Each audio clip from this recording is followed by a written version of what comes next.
Test, test.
Hello, Ross.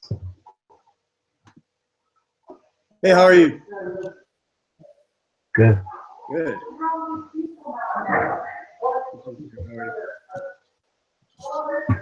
You're the first one, so we'll give it a little bit of time.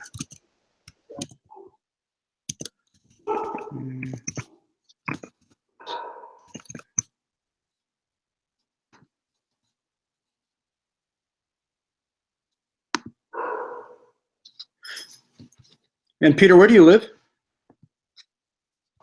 Lafayette in Louisiana. Oh, really? Oh, wow. Okay.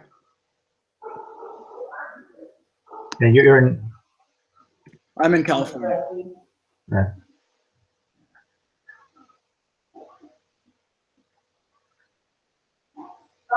It's just filled with everything.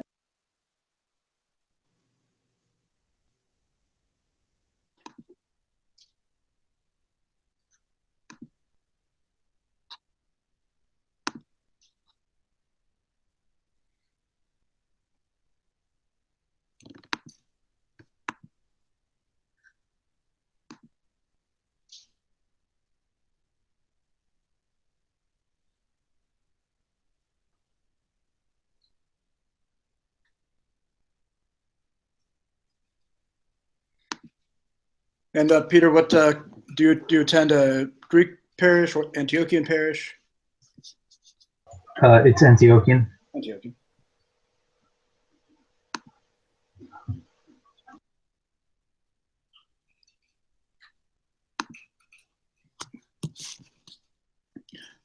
I just saw your comment about the sound doing a loop. Can you? Is it coming through all right?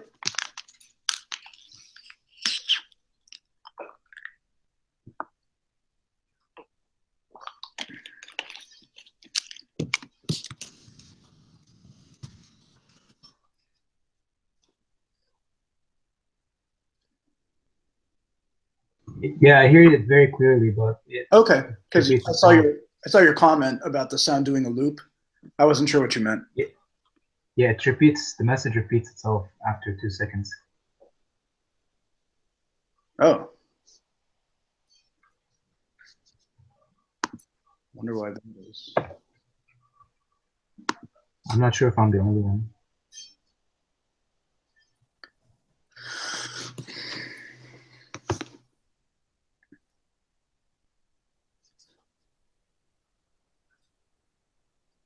John, are you hearing an echo?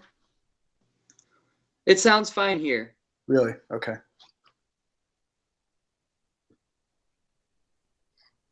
Hey, Ken, how are you? I'm good. How are you doing? Good. So forgive me, are you in Southern California or are you up in Fairfield? I forget.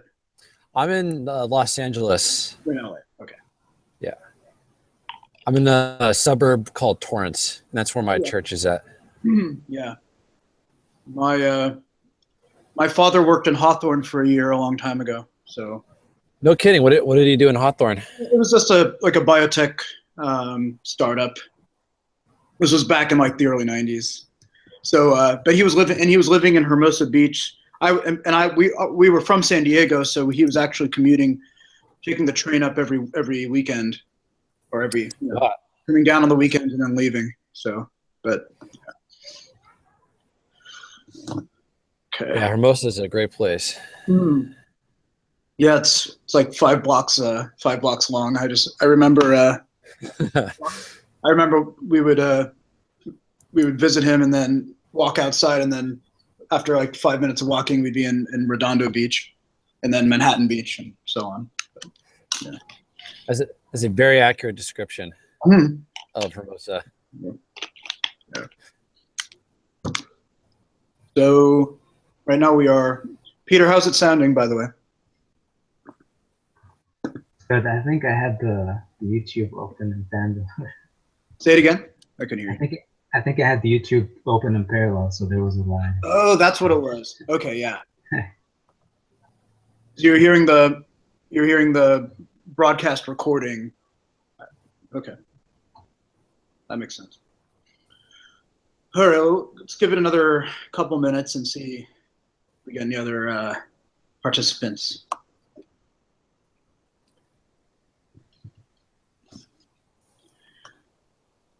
And Ross, you're in the Bay Area? Yeah, so I'm about 20 to 30 minutes south of San Francisco. Okay. What church do you go to? It's called Holy Cross, and it's in a small town called Belmont. Oh, I think I know somebody that goes there. Do you know Minos? Minos and Sophia? Oh, of course, yeah. They primarily go to another church north of us, but no, we know them very well. Okay. Yeah, I know them from St. Anthony's Monastery. I go out there sometimes, and I usually see them there. Okay, yeah. Yeah, they I know they like to make visits often. Yeah, good. Okay. Yeah, no, we hang out them often and see them. When other churches have their feast days, we all tend to wind up at those different parishes with each other. So, yeah. That's cool you guys do that. I don't think the Antiochians really do that too much, at least in LA. We'll do that for like Sunday of Orthodoxy, but I haven't really seen much for like feast days. Gotcha. But maybe that's just an LA thing. Yeah, some of one of my friends who when he was chanting on the East Coast, he said that the Antiochian parishes would kind of do a rotation for Sunday evening vespers during Lent. So continuing through all the Sundays of Lent, and so they would try to do it as a this parish will host it one weekend or one Sunday and so on, and kind of do a rotation. Which we try to do some kind of pan. Well, we do sort of like a pan GOA metropolis forgiveness vespers, and then there tries to be like a Bay Area wide Sunday of Orthodoxy vespers, but then kind of nothing happens on Sundays, Sunday evenings. All right, well, I'll go ahead and get started. It's almost it's getting to 10 after. Cool. So as I said, for consistency's sake, I wanted to continue to use some of the same composer scores that Amy was using where possible. So and then I think I have to share my screen share here so you guys can check out the score. So I'll also try to explain some talking points about the scores themselves and sort of and also do some comparison with with some of the Greek originals, just to see how the English got adapted. Now, I also understand that there were the adaptations into Arabic by primarily Mitri al-Moor, several decades ago. Unfortunately, I'm not as familiar with those, so it's quite possible that in certain cases those were some of the scores by some of the Antiochian composers like Rossum and Chadi were based off of those. Although Mitri certainly had some of, in his experience being in so Lebanon, my understanding anyway, was going through a transition period of having pretty much Greek in the services, even though Arabic was the language people were speaking at home and everywhere else, to making that transition to having Lebanese or Arabic, I should say, in the services. So along those lines, my impression anyway is that even the Arabic composers sort of had in their consciousness some of the Greek originals. So just to compare, as we go through, I'll point those out. So hopefully you're seeing the score for God is the Lord. This is Rossum's adaptation. So a couple things, just one thing to talk about with plagal fourth mode, and this may be known to all of you, but with certain melodies, especially in particular with the Politica and with some of the Kathismata, as well as certain canons, especially like Paraclesis, they're what we call plagal fourth triphonos. And we say triphonos because it's tri meaning three, so three up from the bass. So what we're doing is we're repositioning the base of the melody onto ga up from mi, so mi fa vu ga, so we go from mi to ga. But then what you're seeing here and what Rossum has reproduced is the Torah of diatonic mi. So what we're effectively doing is shifting the whole melody up three levels, but ga is taking on mi. So if we were doing our paralagi, we would still probably say mi instead of ga. There's also some different characteristics in terms of how the melody behaves. And hopefully it'll become clear as we go through the lesson tonight, because a lot of the other hymns we're doing are in plagal fourth mode. And we would say that those are just plagal fourth diatonic or plagal fourth based on mi, and you can't in plagal fourth make the distinction between, okay, etymologic melodies or the syllabic, the one or two syllables per note are this triphonos thing, and then all the longer melodies, stipararic, are diatonic and based on mi, because that's actually not the case. There are fast melodies or etymologic melodies based on mi. We have that with the antiphons or the anavath mi. We also have that in the canons. So there are canons. So you actually have canons that are both in triphonos and also in diatonic. And I'll maybe give you an example in a few minutes. But anyway, let's go through the piece. So as we all know, this is sung right before the Apollotikion at Orthros. So this will be coming up this coming Sunday. So what I've heard in terms of epikima, what I hear a lot of chanters do in this case is they kind of do a thing where they go from ni to ga, and then they do the plagal fourth epikima. So they'll go na yeah, something like this, na yeah. So they reposition up to ga, and then they do kind of the usual plagal fourth epikima, which is na yeah. So they go na yeah. So something like that. So it's sort of signaling that the melody is shifted up and that we're still in plagal fourth. Because if we did something like na na, that probably means something like third mode. which has a base of ga. So let's sing this in paralagi. So as I said, because we have this Torah of ni, we're going to start the melody on ni. Ni zo ni pa ni zo ke zo ni. Vuga vu papa vu liga vuga liga. I'm sorry, I'm up there. Vuga vu papa ni vu pa ni zo ni. I'll do it again. Ni zo ni pa ni zo ke zo ni. Vuga vu papa ni vu pa ni zo ni. And I'll do it in melody. God is the Lord and hath appeared unto us. Blessed is he that cometh in the name of the Lord. So, couple things. On appeared, we have this sort of 2-beat note into what in the notation is called a sirechias alachron. So this is actually a beat and a half on appeared, and then the eared is also here in this note, and then gets a full beat. Appeared unto us. How most people would sing that.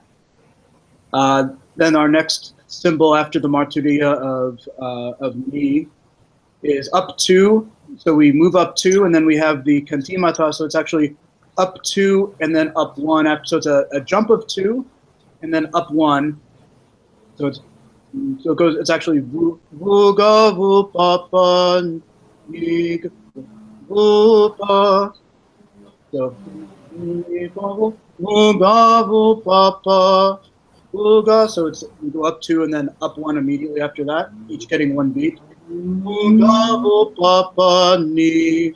And then just in terms of what's going on qualitatively on cometh, it's a 2-beat note here.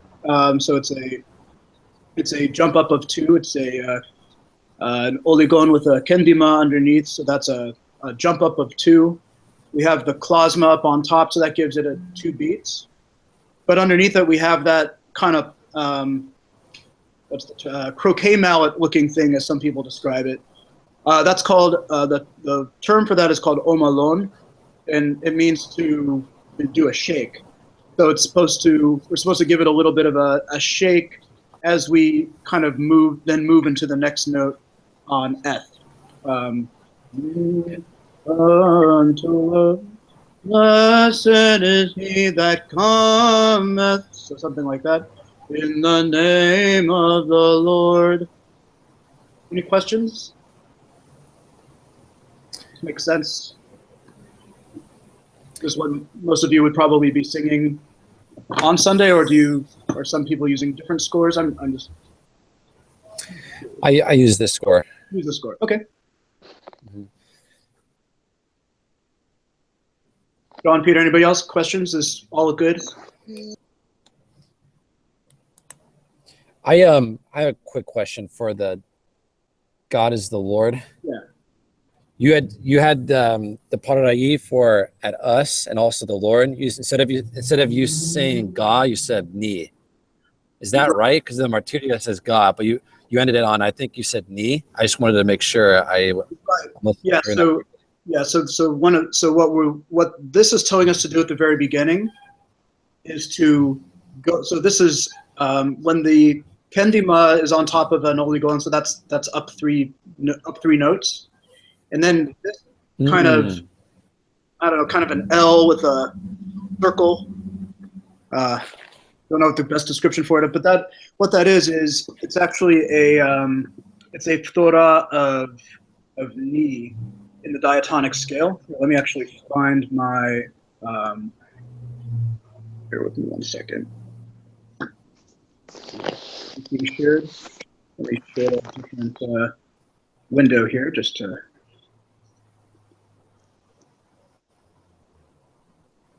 Here we go. So these are the the same scales sheet that the game has been using. Hopefully you're all seeing that. Okay. So you see here in the diatonic family these modulants, or thoras as they're called. So this is the thora of ni. So that's why I've been starting the part. I've been starting. Oh. Does that make sense? Yeah, no, that makes perfect sense. Okay. Great. Yeah, and the reason why the other reason why we do that is because what is effectively happening in a practical sense is that three notes up from ga in the diatonic scale is zo, and in the diatonic scale under most normal conditions, when we ascend through the scale, zo is in its natural position, and then on descent, zo is flattened.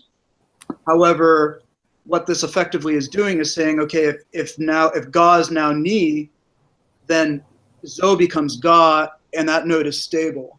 So that is not subject to that same law of attractions where it's natural on ascent and flat on descent.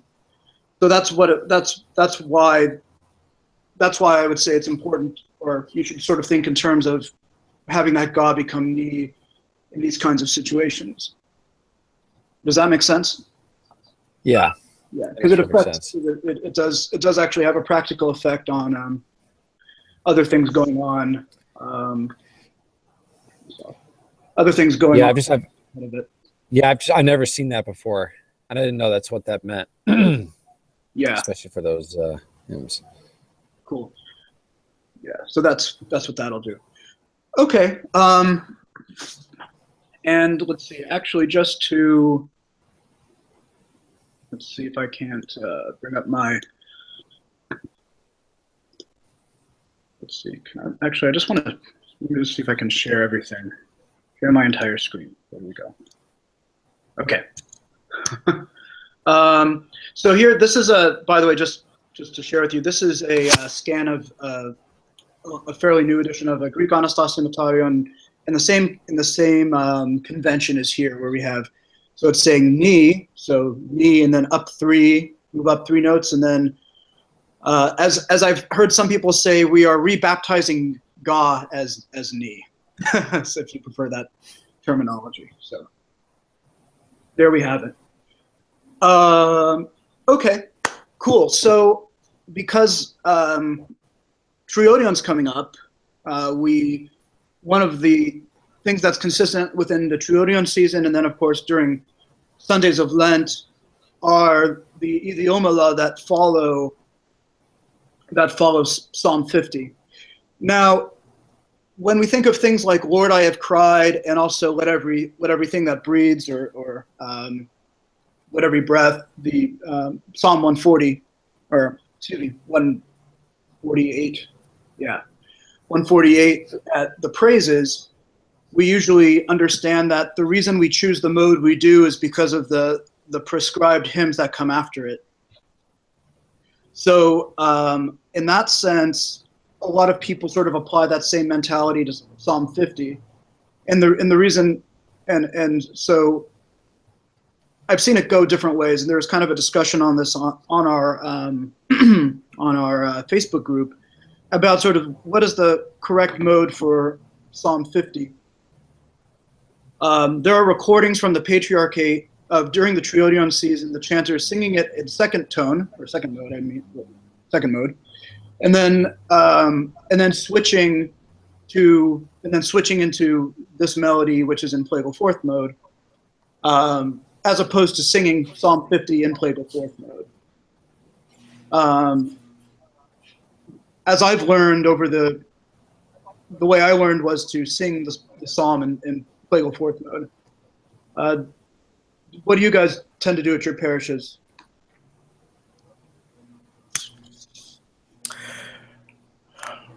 We don't chant it anymore, unfortunately. We always say it. Oh, you say it. Okay. Got it. We read it as well. You read it. Even on Sundays? We always chanted in the second mode all year. Okay. And then you'll switch into plagal fourth. Yes. Afterwards. Okay, interesting. Yeah. Well, I wasn't planning to go over the Psalm 50. I was just curious what people do. So, there's variation in there's obviously variation in the practice, but and some people tend to be more emphatic about what they choose to how they choose to do it and why it should be done. But in any case, let's go over this. So, what Triodion seems to be adapting from is is a version by the chanter at the Patriarchate Stanitsas, and so I'll show you what I mean when we're done singing through this. So, we tend to think in the chant world of a lot of them more classical.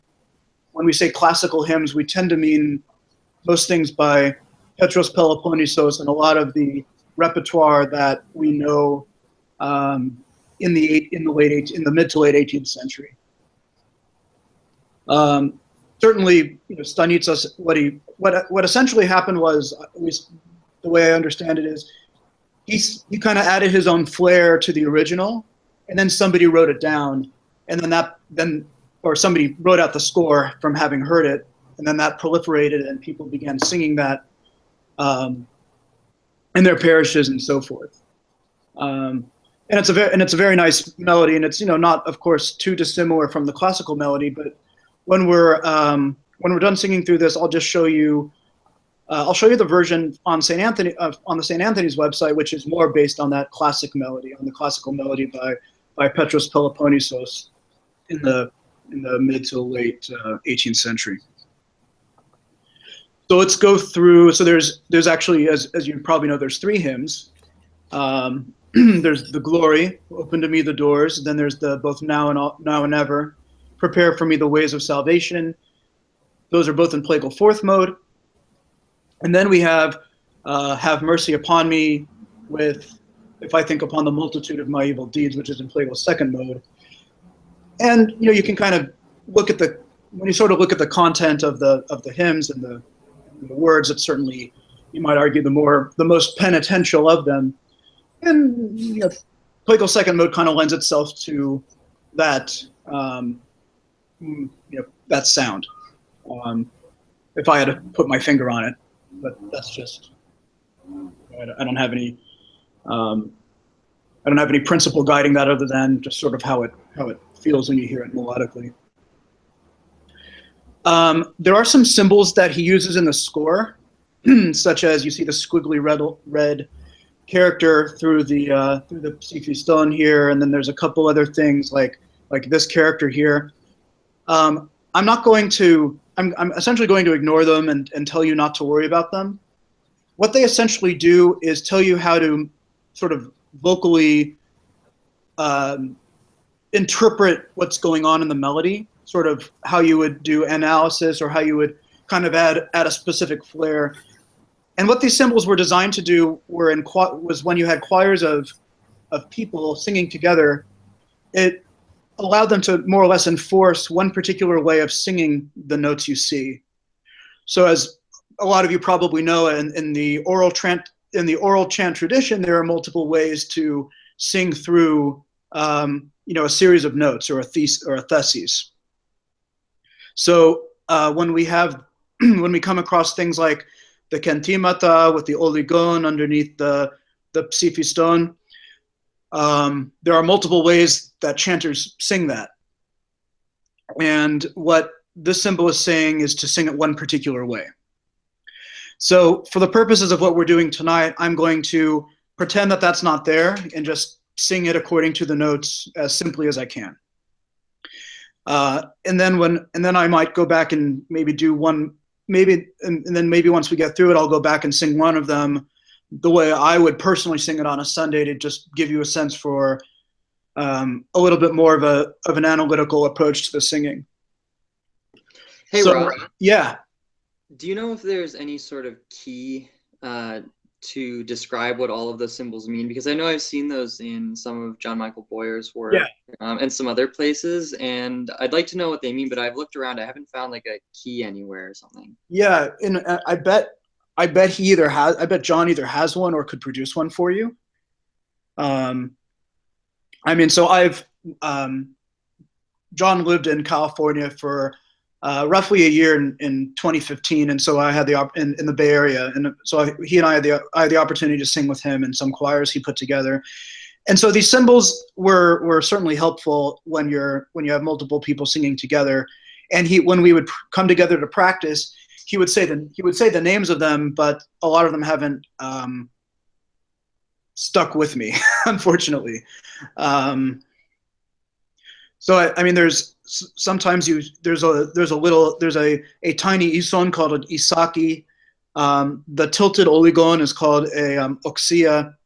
There's some of these symbols that I do know the names of, but for example, what this is, I unfortunately don't remember.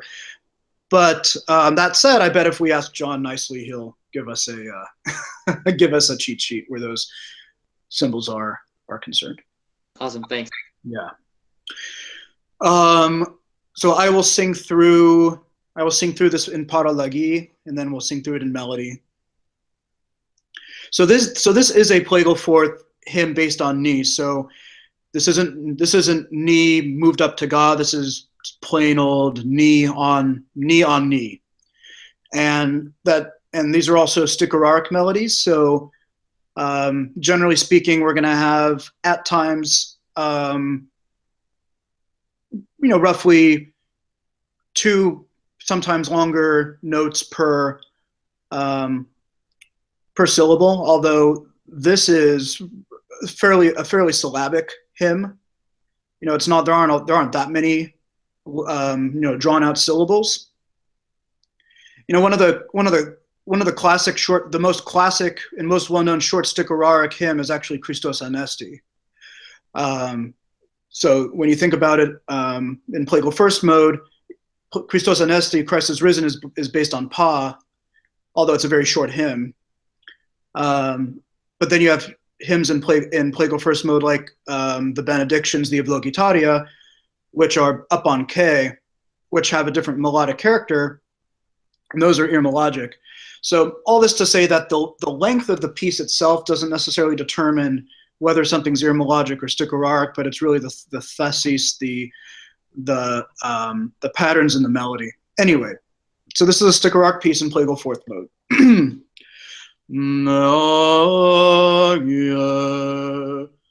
Pavu pani ni pavu gavu pavu gadi gadi buga vu pani pavu gadi buga gavu vu pani pani ni gavu gadi di kedi gavu di gavu vu pavu gavu gavu pani pani ni ni vuga di pa. So what's happening here is we're going into the hard chromatic scale, and this is the phthora in plagal second mode for pa. So it sounds weird to go ni vuga di pa, but that's what's actually happening in the melody. Ni vuga di pa vuga di gavu vuga pa. And then this puts us back into diatonic. And this is now the again, so this is going to be ga. Ga di ke di di gavu ga di ke di gavu vu vu pa vu ga di gavu pa vu vu ga gavu vu. Diga diga vu pa vu ni zoni. You guys hear me flattening the notes as we see the accidentals here, just to make sure. Gadi gadi di kezo ke di gavu gadi ke zoni zo ke di di. Ni zo zo ke zo ni zo ke di di ke di ga vu ga pa vu ga vu pa ni ni. So as Amy likes to point out, and it's good to do so, when we have the melody moving up past the in the plagal fourth mode, these hymns move into agya. So these move into the authentic fourth mode, or the old fourth mode, where you have K kind of pushed up towards Zo, and when the melody moves around Zo, we don't flatten it, but we keep it natural. So as we saw here on Purify, Ni zo zo ke zo ni. So even though we went from Ni down to Zo, we're moving around the Zo. So the Zo is kind of the Zo kind of remains stable until we get to this series of notes, where we finally are descending down to the bass. So we're descending down to the, so the Zo is actually flattened here. I'll just sing it again. Ni zo zo ke zo ni zo ke di.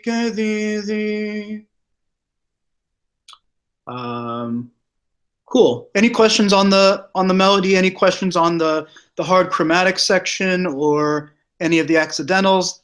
Does this anything you weren't expecting? Just any thoughts? I have a question about the hard chromatic section. Yeah. About why we go to fa there, because isn't the hard chromatic scale here going to be trojos? So it would be the same in the lower and the upper tetrachord, and you would still end up on the with both.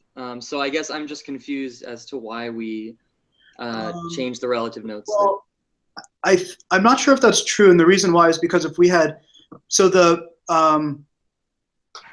actually let's go back to the cheat sheet. Oops.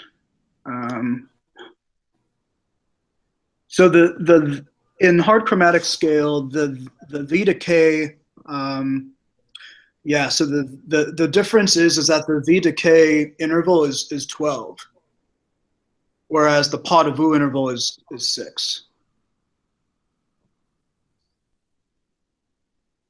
So, in other words, I don't think it's not. So my point is, they didn't put a Torah of the they didn't put a Torah of the there because the intention was to keep those notes close together, for it to be the pa to vu interval and not the V to K interval. Okay, that makes sense. But I used to think that it was all the same. Personally, I didn't really understand the difference. Then it stuck with me after doing it enough times, I should say. Oops, I'm losing my place. Here we go. So let's just sing that. I'll just sing this phrase again in Paralagi. Nini vugadi pavu gadi pa. So that way the go and the eth are close together versus this being a whole step apart, is what that effectively is doing. Okay. So it's all changing. Say it again. The interval. It's just changing the interval. It's not changing the. Oops, you cut out on me just there. Say it one more time. It's just changing the interval. It's not changing the note itself, because the Eson definitely moves up to the and then goes down to God and then up to the again. So we should still be that. Yeah, I agree with that. Yeah, that is correct. Okay. Let's change. You're right. All right. Thank you. Mm-hmm. Okay, let's sing through it in melody. Glory to the Father and to the Son and to the Holy Spirit. Open to me the doors of repentance, O life giver. For my soul goeth early the temple of thy holiness, coming in the temple of my body. Wholly polluted. Actually, I'm just going to pause real quick. So when we see this character here, this squiggly line underneath, so that is in the term for it is syndesmos, and what it effectively is trying to do is telling you to sing these notes smoothly versus just disjunctively. So you're not going to so much, even though there's this ison here, you're not going to kind of punch that ison. You're just you're going to kind of move through it kind of smoothly. Same thing here. You're kind of moving through these notes very smoothly. So instead of ho, li, po. So obviously that sounds very choppy, but for emphasis sake, what we're supposed to be singing is holy po. And you hear a lot of chanters kind of do li. To keep it simple, li polluted. So you almost might kind of combine the first note here with the ison and make it kind of like a beat and a half. So because you're going to take half a beat away because of the gorgon here. So you might kind of sing it as one note. But make sure you're maintaining, sort of the chronos of the piece. That's the point of the tie. I just wanted to make sure that was understood what that did there. Ross, what's the difference then between what's the name for that? Syndesmos. The syndesmos, and this one like at early up above where you have that. So what's the difference then between? Aren't they both kind of like ties? I agree. Yeah, I think they're both used in the same kind of context here. All right, thank you. I'm trying to think if we see that in other scores. I've only seen it once before in for the Typica Psalms. Okay. In for 102 and Plagal 1 from St. Anthony's. That's the only other time I've seen it, and it kind of like does it as a tie. I don't recall. That's it. Yeah. Okay. But the other one I've seen much more frequently. I'm trying to see if I see it anywhere else, like maybe in some of the Greek scores. But I'm trying to remember. Yeah, but yeah, I think effectively you're right. It's trying to do the exact same thing, which is kind of smooth out. Try to smooth out that sequence of notes.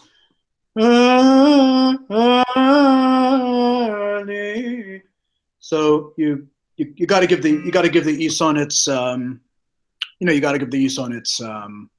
its beat, but I think it's just trying to tell you not to punch it hard, not to sing it disjunctively. And actually, I'd say, actually, now that we're moving on in the piece, I think the same thing's true here. Okay, so we're on polluted. But because thou art compassionate, purify me by the compassion of thy mercies. One thing to point out, and this kind of thesis you often see in Plagal Fourth, where you kind of have this descent of 4 notes followed by a climb of, in this case, 5 notes. When you have this symbol here, which is called the varia, what the varia instructs, according to the theory, is to emphasize the notes that come after it.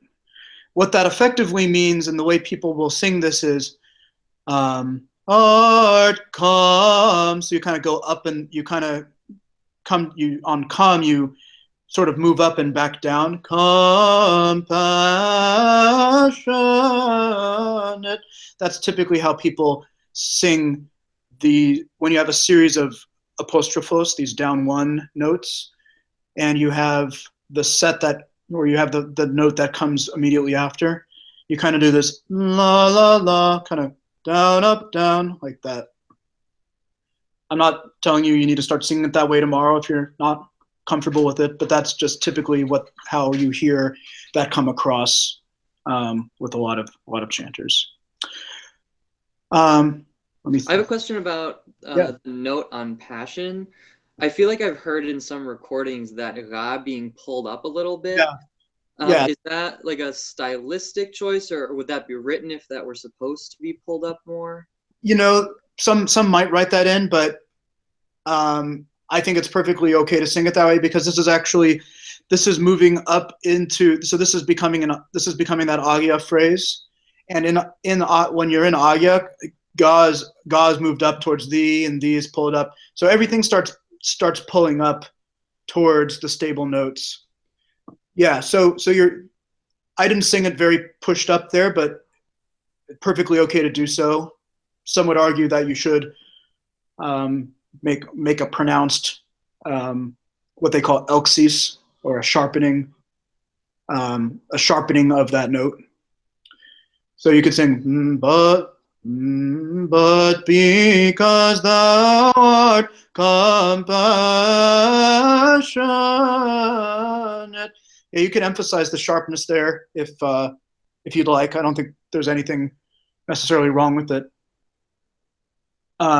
This is kind of one of these. Some people say sharpen it good. Some people say sharpen it a little.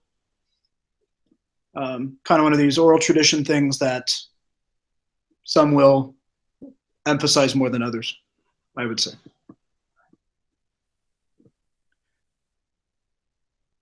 Cool? Okay. So the next hymn is very similar, but let's go through it. I won't do the both now, and I'll just skip the both now just for sake of time. But we'll go into paralagi on the hymn here. Ni gadi di kedi gavu di gavu pavu gavu gavu pani pani ni buga pavu diga pavu papa dike gavu. I'm sorry. So we went from hard chromatic again back into diatonic. So because this note went back to being the, this is then going to be up one, so this will be K.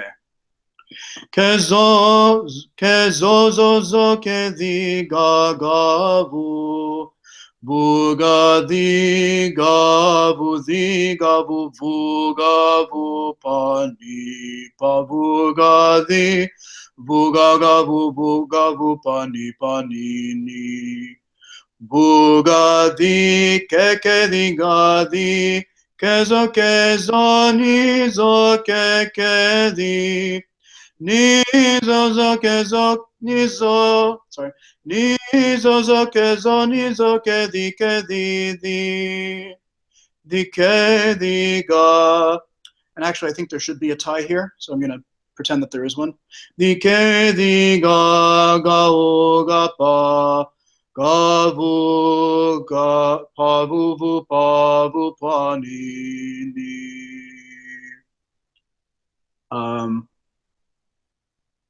Yeah, just because this phrase, this grouping of notes in this context should have the tie. I think that was just a mistake or an omission in the notation in the score. Go back here and do it in melody. Prepare for me the ways of salvation.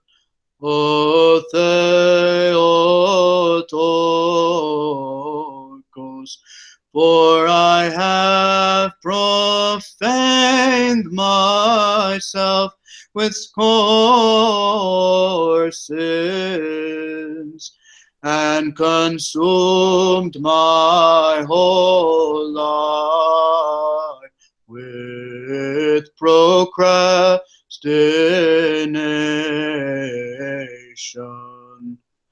But by thine intercessions purify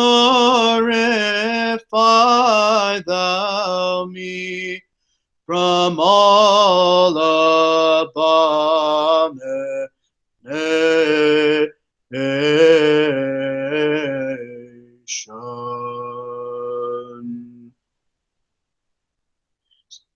Just to point out a couple differences, these pieces both end pretty much the same way, but he kind of did something just a little different, I think, for variety, flair.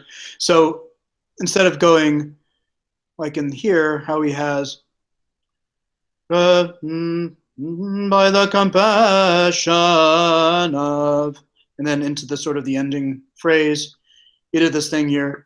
Abomination.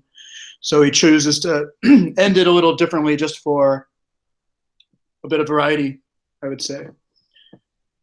Another thing to mention is, so we have that omalon again here. So we have, two half notes, and then a half note again, half note, whole note. So this kind of moves through here. We're moving through here pretty quickly. And then this gorgon also affects the 2 beats here, making this a beat and a half. So remember these gorgons, these symbols that affect time, affect the note they're on and the note before. And when we sing them, so with I'll sing it slowly. With courses.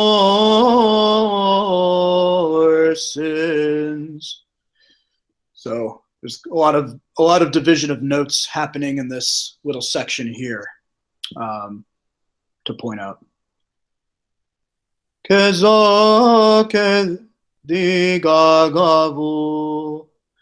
So this gorgon actually makes this a half beat, so this is half-half, but then we have the apli, this dot at the bottom, so that means we still hold it for a full beat. So this actually becomes this note itself is a beat and a half. So this is half a beat and 1.5 beats on this note. Any other questions? Ross, I have a quick question. Sure. For you sharpened the gav for but by thine intercessions. Mm-hmm. Was that the symbol under it? Yeah. So if it's a earlier there was one above that means flattened. Let's see. Or polluted, wholly polluted. In the first piece. Oh, in the first piece. Let's go back here. Oh, right. Yeah. Sorry. There you go. Exactly, that's correct. Okay. Cool. Polluted. Yeah. Exactly. So then, and actually, there's the question, the question that was asked about on this note about sharpening it. It's actually kind of the same thing, except here he chose to notate it because we're actually about to go in the agya again, because we're just about to move up into the upper tetrachord, and then end back on the. So actually, this might be one of these things where even if we didn't have the sharp, we would sets up the agya kind of know to do it. Yeah, because the melody is about to move up. But by thine, because we're about to go back up to thee, and then the melody is going to ascend. So